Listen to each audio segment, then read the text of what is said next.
On this episode, we chat with Jack Helm, CEO of Skyways Media, on his journey as an early AI adopter. Welcome to the show, where AI takes the floor.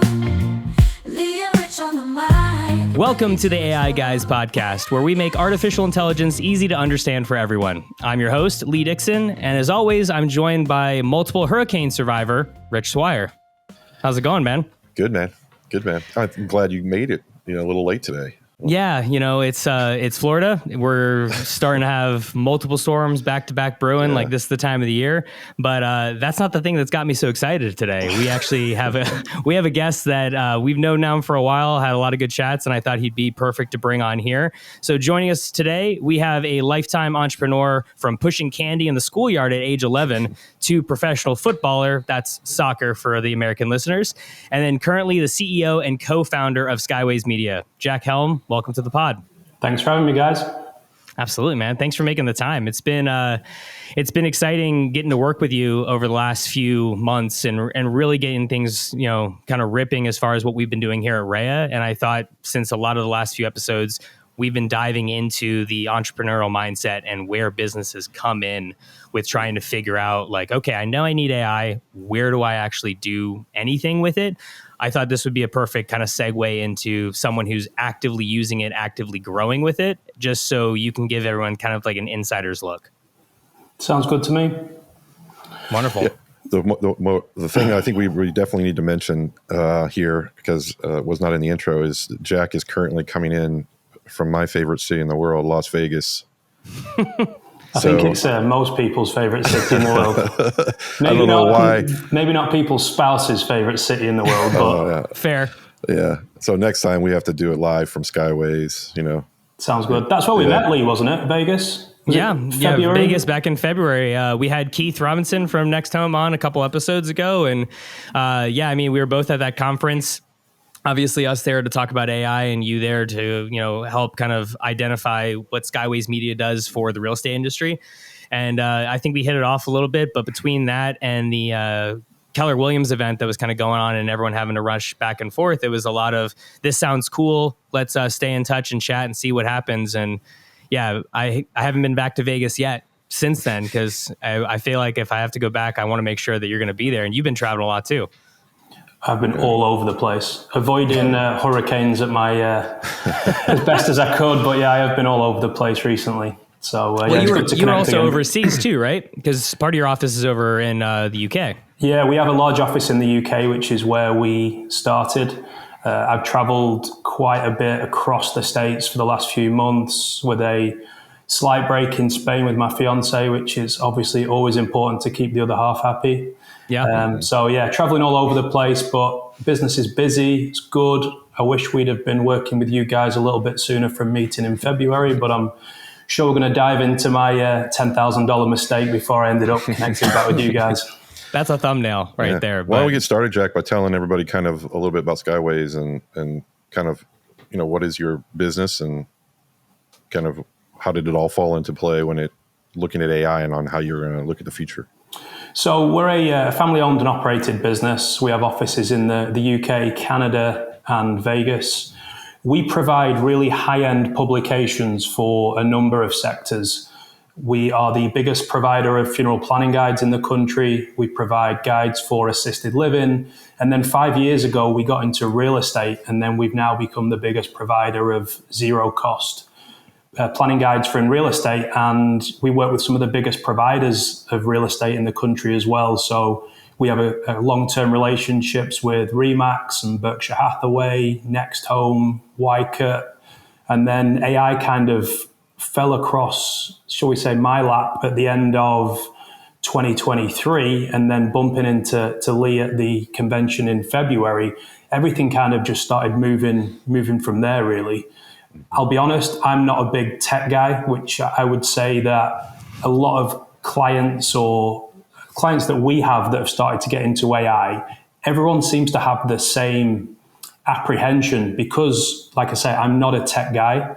So you see things in the media, you see these glossy adverts on Instagram, and it's like, use AI and you can reduce 80% of your staff and your sales will go up 900,000%. And someone sends it to you and says, we should be using AI. My uncle loves an Instagram advert. So he's always like, why are we not using this in our business? Why are we not using this in our business? Yeah. So after 95 inboxes that he sent me of AI, it was just perfect timing that I bumped into Lee. And then having that face-to-face interaction was kind of where it all kicked off for us. And I've been tracking his Instagram usage for years. So that's how I knew I got to find Jack at one of these things. Just so I can pop in and be that's like, the key. You gotta target his uncle's feed. Right? Yeah. That's how we know. I love it. Yeah. Yeah. I mean, it's amazing how much, there is so much noise with AI. We go through these massive, it seems like it's almost, it's never been worse as far as how much noise around AI. Even with the internet and with mobile and with social, every technical curve that we kind of ride up, it seems like they're getting bigger and bigger in the hype cycle. And but yeah, it's so hard to separate the wheat from the chaff and understand who's actually delivering solutions for businesses instead of just being kind of a kind of copy and paste or a thin wrapper over ChatGPT or just some sort of buzz thing. And a lot of it is.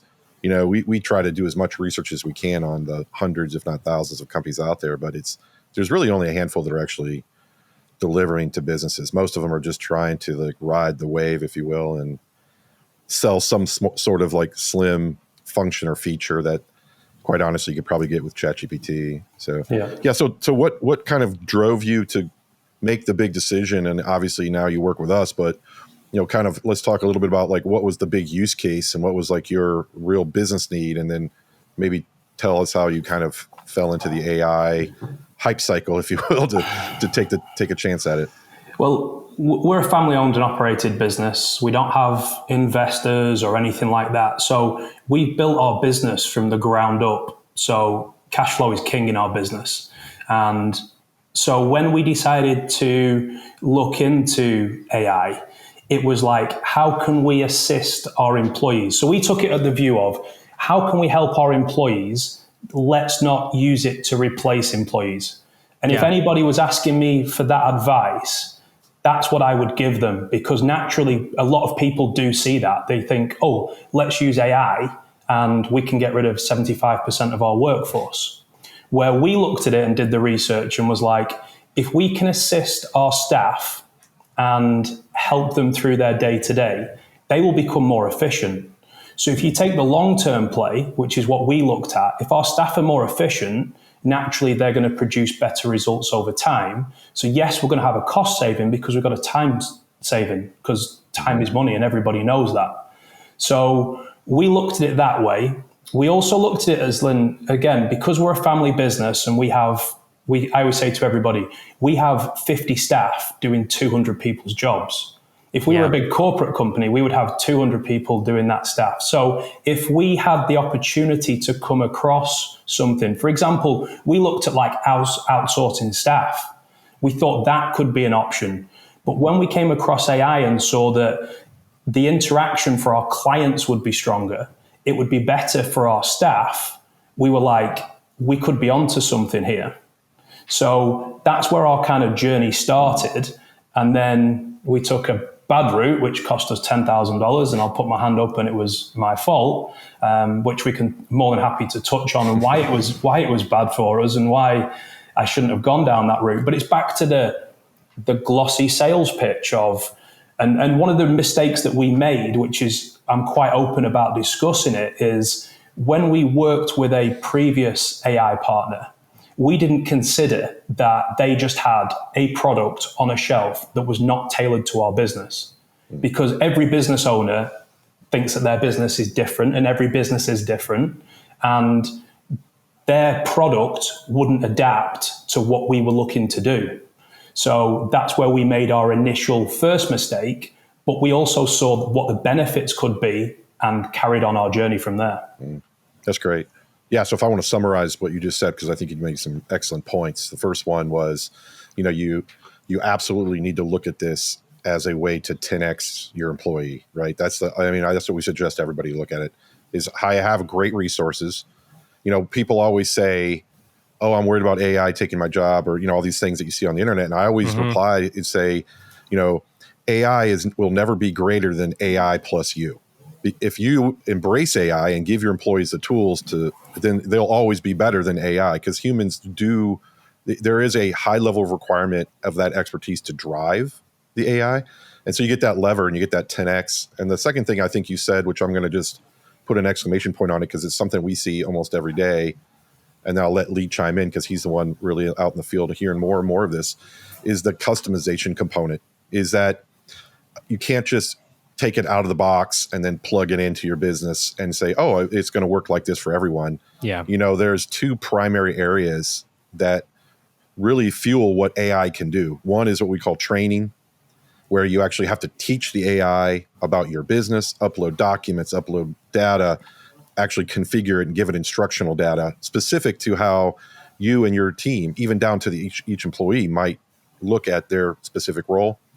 And then the other component is the integration element, which is everybody has different ecosystem in their company. They have a different CRM, different support center, different whatever it might be that they need to integrate into.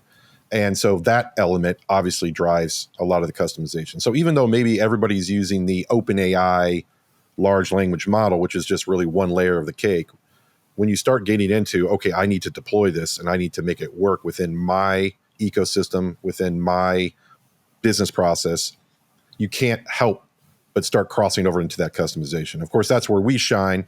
So that's a shameless plug. But I mean, ultimately, that's something that we realized early on is like, this is a very hard thing to commoditize because the nature of AI, much like a human being, requires that customization. What do you think, Lee?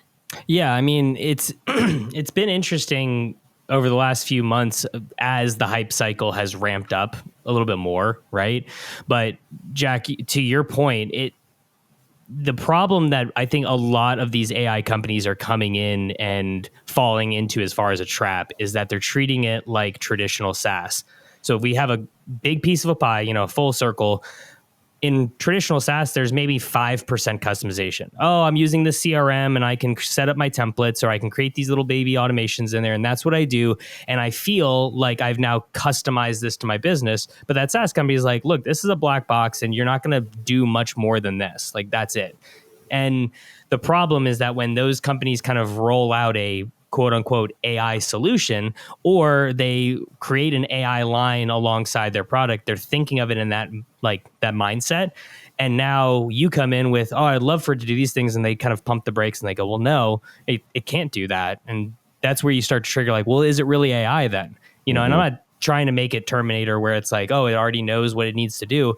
But if you can't train it and you can't basically connect an A to a B of this is how I want a process to look, then it's probably not a system that's going to scale with you over time. And I think that is really where we're starting to see some businesses falling off, or maybe, picking a specific lane of like, well, we're just really this very thin layer and we can bring a little bit extra to the table than just, an intern that uses ChatGPT.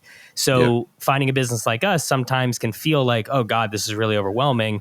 And I wanted to talk obviously a little bit about, kind of what your experience was as your uncle was just pushing adverts to you, but also, as you guys started to look at solutions, kind of, feeling overwhelmed with that, how important was it to have someone that could say like, well, look, tell us what you're trying to do and let's develop alongside you instead of just saying, this is how it is, take it or leave it. Mm-hmm. See, because you're right, when you say about the hype can be good, but it can also be negative. So because the hype is pushing the people with the glossy adverts and the expensive productions, that's naturally where people go. But they're going to them because it looks good. But when you actually get into it and you've started to part with money and time, you soon realize that it's not right for you. So then naturally people have a negative experience. So as a business owner speaks to another business owner, oh, I've used AI, it's no good. Well, it's not no good. That's not the truth. It's that the system that you were using or the company that we're using were not right for you, and you might not be right for them, or you didn't have a great discussion at the start, or you weren't sold on what you thought you were getting.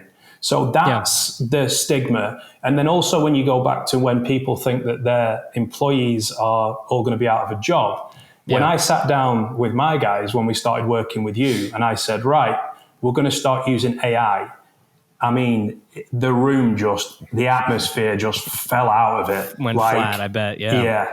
Do you know, like when you go out and you say to your missus that you'll be in at 11 and you come in at 6, and you walk through the door? That's what it was like around the boardroom table.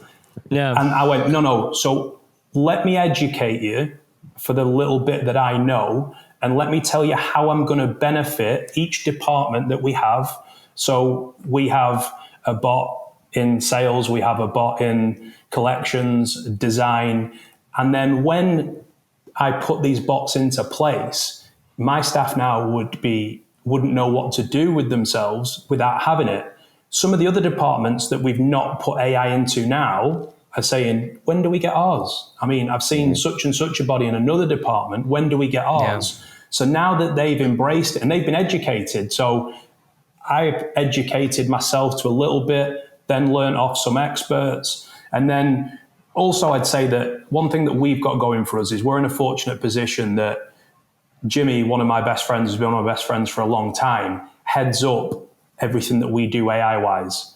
Jimmy's very, very successful in his own right, away from our company. So he's dedicated the time to help us, and he's taken it on his mission to educate himself constantly and improving and understanding it, training. You've got to train your AI like it's an actual human employee. You forget that what it is, and you've got to train it in the same way. Jimmy's been doing that. So we've been in a fortunate position that he's been in control of this, working with Elliot and developing it. And obviously, once we found you guys, one thing that we loved and why we're going to keep developing what we're doing, we're not going to rest on our laurels. We're going to keep improving, keep embracing, keep understanding, is that when we say we'd like it to do this, we don't get a no, you can't do that. It's okay, let's have a conversation and let's see what we can do. And if we can't do it the exact same as exactly how we think that we want it, it's like we can't do it just like that, but what about this? And it's ended up being actually better. Mm-hmm. Yeah. Yeah, that's a great point. I think you kind of walked us through a little bit of what your journey was like, and I think most companies are probably going to have to follow that same journey, which is you did the smart thing, which is you kind of embraced it from an educational first. You kind of presented it. You got your stakeholders to buy into your vision around how AI was going to help everybody amp up their game, save a lot of energy and time on mundane tasks, and obviously do a better job and get higher efficiency. But the thing that is, I think, very apparent is that you started with one use case, something probably very good ROI, very low risk, right? Something internal, and then you started scaling that to support. You mentioned bill collection, then sales. And what I love about how you guys are deploying our product is that you really are taking you're taking a very methodical approach to it, but you're also embracing the fact that you can customize it and you can work, these different AI agents in different areas of your business, and not just thinking it as a, one trick pony type thing. And I think that is the benefit. And that's really only where companies are going to start to realize the biggest ROI is going to come from, not just one place, but when you start integrating it across the entirety of your business. And I think that's one of the challenges that a lot of companies out there that tout that they have AI. And I think, the first company that you guys went with and you had a bad experience, I was very familiar with their business, and they existed way, way, way before AI. So they are basically the 95% of companies out there that were SaaS products that were doing something, and then AI came into the picture and they said, oh, we're AI too. And they just added like a little feature. It's what I call an add-on SaaS approach. And that's why it usually fails, because they're not really truly AI first, meaning that they built a platform that is built off of an AI, built off of the best of breed model like OpenAI, and allows companies like you to scale and expand on that. They're just a siloed SaaS model that was doing some other function, and then they just put kind of like a thin wrapper on it and sold it to you in a different way. And I think a lot of people that experience the dichotomy of that are going to start realizing they need to really have ownership over the platform, ownership over their model, ownership of the training like you guys are. And then every year that goes by from here on out, your AI is just going to get smarter, better, faster, bigger, and it's just going to help you grow your business. And that's pretty exciting. And it's yours at that point too. Yeah, that's important. Like all the models that you're building, all the training that you're building is property of Skyways, and it's and you're able to really start to build out this asset is really what it is. And of course, improve on that asset over time. And I think once people that starts to click, I really think that people are going to understand that there is a very big difference between getting an add-on on some maybe platform that you currently have, or some sort of software company that tried to do a last-minute pivot, versus an AI framework that was built from ground up to allow companies to really build out their custom models and build these apps and build these features that you've already done. I think you have to look at it as a long-term play, and that's what we did. That's the model that we built our business on. We never started our business to try and make a quick buck and make as much money as we possibly could and do a bad job and then figure it out. It was like, this is our family's business. Yeah. This is what puts our food on the table for a lot of our family. This is a lot of our friends work in our business. So we wanted to build something that we were proud of when it comes to our business and look at it as a long-term viable business, which is now why we're 12 years in. So everything that we've done, we've always looked at it as a long-term deployment, a long-term vision. And when we started using AI, we educated ourselves to a certain level. And then we were of the opinion, well, let the experts take over. We'll explain our vision and show our vision, and then let the experts take over. When we had the first interaction with the first company, that wasn't the case. It was, this is our product and you use it how it is, or see you later, thanks for your money. But what we didn't do is we didn't get discouraged. And I would say to anybody that was thinking of using AI, don't try and use it and try and make money within a week or a month, or think that all of a sudden your customer service is going to be absolutely incredible. Give it time, train your bot as an actual human being, and you think of it as a long-term play for your business, and you will see the benefits. And that's what we've done, and that's why we feel like it's a huge tool for us, and it's only going to get better. Yeah, and that's a big point that I think we're starting to see come back around for a lot of companies more and more and more. Is you find these lanes that you get really comfortable in, right? It's like having a marketing channel and then deciding you're going to go after a new vertical. It's not just going to overnight be like, all right, cool, it's just as successful as everything else that we're doing. Like, it takes time to build that pipeline up. And with AI, because it is maybe unique in the tech space, and someone who isn't very tech savvy or feels like maybe they are, but just not to that level, they feel like, where do I kind of begin with it? Having something that just is a product in a box that's given to you, and it's like, this is what it does, like, take it or leave it. It doesn't really give you a space to experiment or explore. Like, when we started working with you, it was, I've got, I think in Vegas, you're like, I can think of 10 different ways right now that I want this to be working tomorrow. And it's like, great. But let's start with something that can show ROI and be a nice toe in the water that'll get people comfortable. And then, as you alluded to earlier on the recording, you've got now other departments that are like, when am I getting mine? And like, that's the vision that we kind of saw as we started building out Rhea was, yes, land and expand from a sales perspective is always the way that you want to go, but you do want other people within the organization starting to think of, well, now, Jack, could we use it in this way? And it's like, well, yeah, absolutely. That's a great way to do it. And you have the knowledge to then pass that along to a team like us that can then have that discussion. Like, it takes a village, to really make this kind of work at this stage. And a lot of times you buy in by swiping a credit card, and then you feel like you're on the island by yourself. And it's like, what the hell am I supposed to do here? Mm-hmm. And so I know that we're not here to just be like, what a big mistake you made. Like, I know you made the joke earlier on it, but how do you feel like you guys got, from that room of everyone being really nervous to then people in other departments that weren't even part of that conversation maybe being like, when am I getting mine? Was it just them seeing the value of it? Was it other people in the company starting to feel like, man, like, I have so much more time on my hands now to close more deals or to go after this specific task that I just didn't used to have time for? Like, where do you feel like you started to see that pendulum shift? I think, first of all, our staff do trust us. We don't have a revolving door with our staff, for example. So our staff stay with us for a long time. So when I sit there and say, I'm not bringing AI in to replace your jobs, there's automatically a trust factor that we already have built in. They hear you and believe you. That makes sense. Yeah, but I think one of the other big ones is one of my collection bot, the lady that works for us, Michelle, who's absolutely fantastic. she sits pretty central in our Vegas office.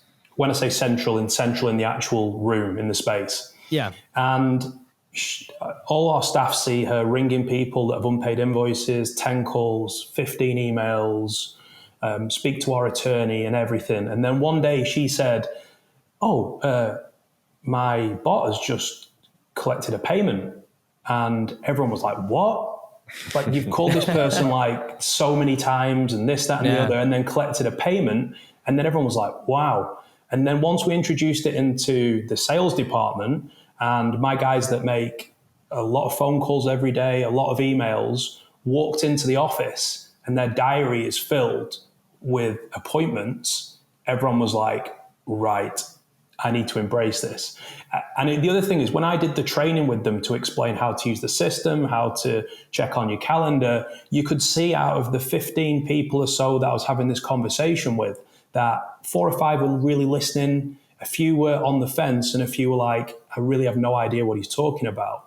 But as soon as they saw the calendar fill up and the appointments being made and the hard work being done for them, everyone was like, right, I really need to pay attention now. The true potential of where it's going. Yeah, that makes sense.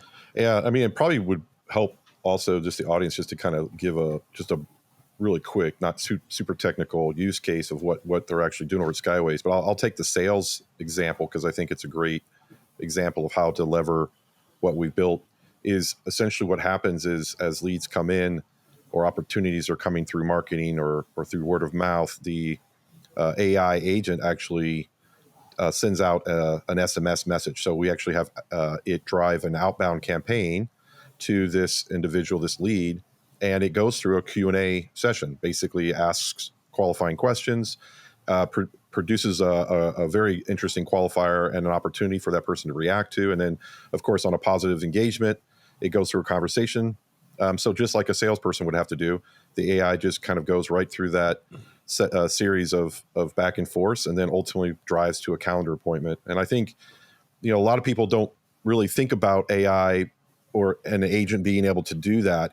Most experience, I would say 95% of our experience, is very much a point of view, log on to ChatGPT, and I'm just using it almost like I'm doing a Google search. And I think it always turns into a, what do you want me to do next? Also, right. But obviously that's what we're used to. The capability of AI, once it goes into a business environment like Skyways, it's going to be much greater, because what you really needed to do is you needed to be more autonomous, be able to do tasks outside of just a point of view user experience like a ChatGPT. So what's cool is ChatGPT, which we all love, is driven by the OpenAI engine, and so is our product. Our product lives on the OpenAI engine. So it's essentially the same exact LLM, that same model's driving it. The only difference is that Skyway and Jack and his team was able to customize the model to suit their business, but it still has those same kind of fluid, great conversations that you would experience on ChatGPT. But now you can send out text messages, you can send out emails, you can have coming through live chat. So again, this is really more about how do you fit this really brilliant thing that we're all witnessing happening, evolving with and into a business process like Jack and seeing success. It's just, I think it was just important for everybody to understand to understand, see it in their mindset, because instead of these sales guys spending their mornings or their afternoons trying to fill up their calendar for the next day, they can book more appointments, more meetings, and be closing deals, and let the AI be their BDR, go out and get that business and get those calendars filled. Yeah. I would also say too, I mean, Jack, one of the reasons that we like to work with businesses and make it more collaborative is because you mentioned earlier, it never really starts just with one. There's a couple ways I want to do this, but where do I begin? Right. And a debt collector bot, let's use that as scenario here. Having an agent that collects money can be used for general business. That's like, hey, this is for accounts receivable. Its job is to go out there and knock on the door with the bat and be like, where you at? Because your employee doesn't want to just keep hearing no's or keep leaving voicemails. Like, that ruins your day when you continue to do it constantly over and over and over again, right? So get back to positive actions that they can be doing that get them excited to be coming in versus, we got 30 people this week that I need to just basically hunt down. Like, this is going to suck. But now you take a debt collector bot transition that into other verticals. Let's go into, real estate and property management. Now, if I run a rental program, I can now use a debt collection incentive towards businesses to tenants and letting them know, hey, we're 7 days past due on last rent. And, if you have any questions about the agreement, I'm happy to answer that for you. But unfortunately, these are the next steps we will have to take if we don't receive payment by the 15th. Right. And having now a use case of collecting funds from a consumer or a business or whoever that end user is now can be deployed into multiple different verticals, just from the concept. And that's something that I think, again, AI can do very well, but SaaS as an industry over the last 25 years goes, well, that's like 4 different products here. And you need debt collection for property management. You need this and that.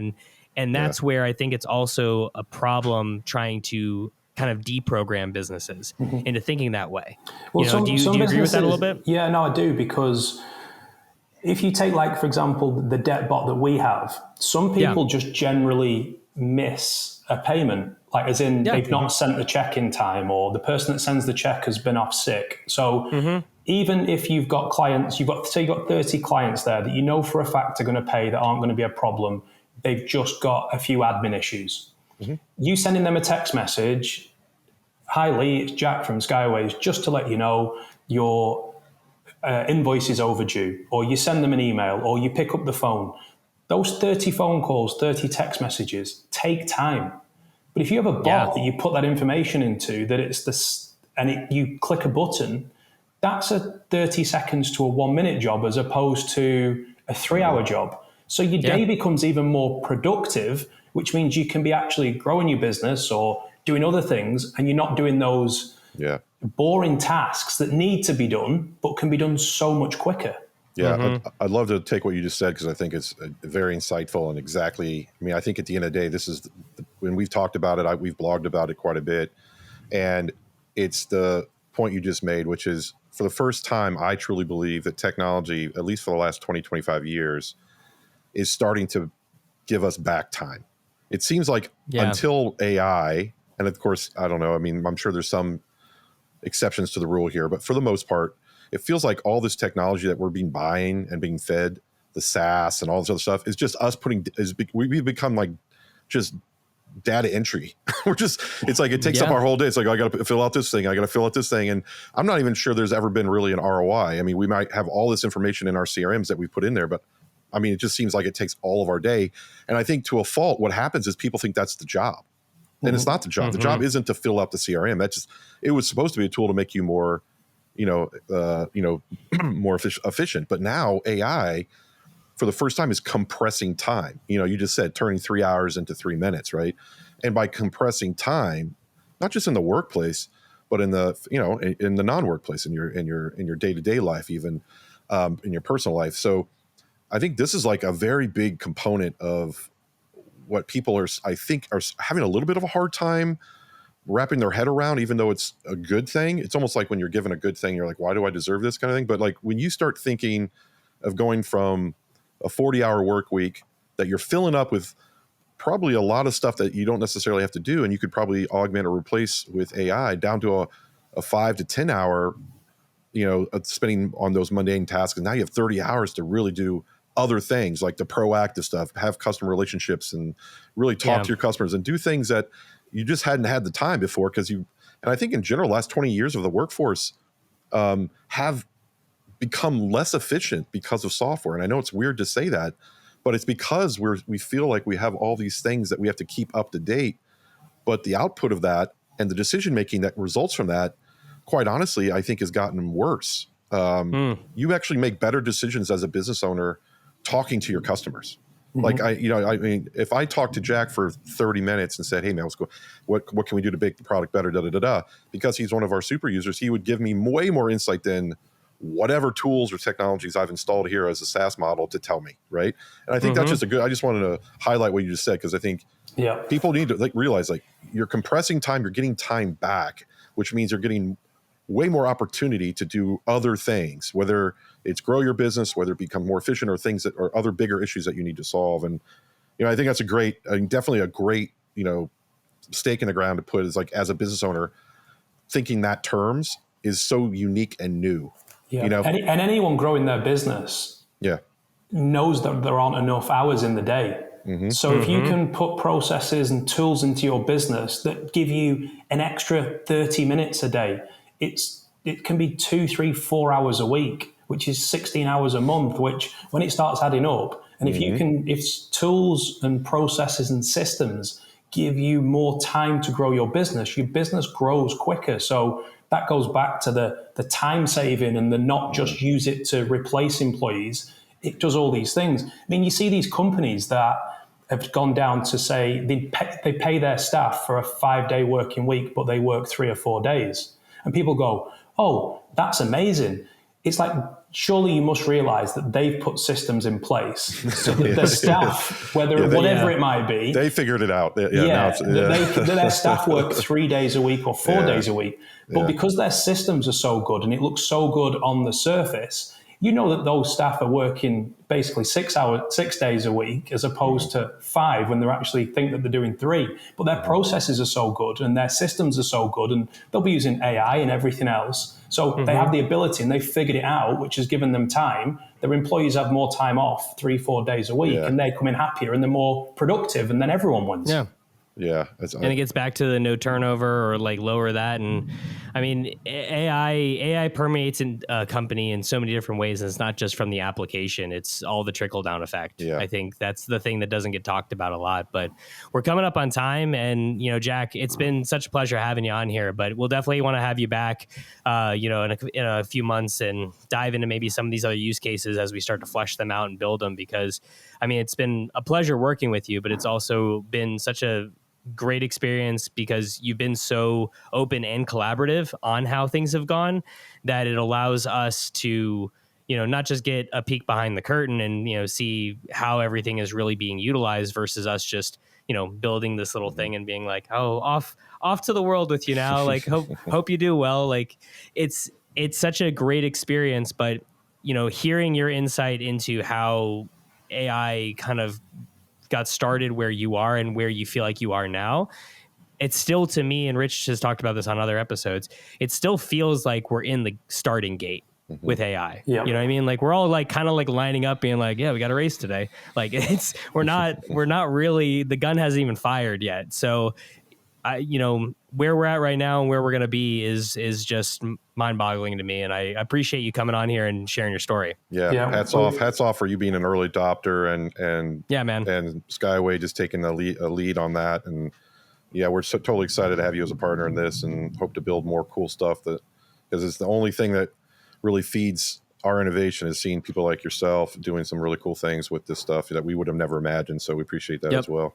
Yeah, and we appreciate you as a partner as well. You're great to work with. You're really enhancing our business, and as a business owner, that's all we can ask for, that our partners see our vision, understand it, and grow with what we're doing. So yeah, thank you to you guys as well, and thanks for having me. Awesome, Jack. Yeah. Well, I'll be visiting you pretty soon here. I'll just if you hear a knock on the back door, it's most likely me. Yeah, you're more than welcome. You're more than welcome anytime. Vegas bound, baby.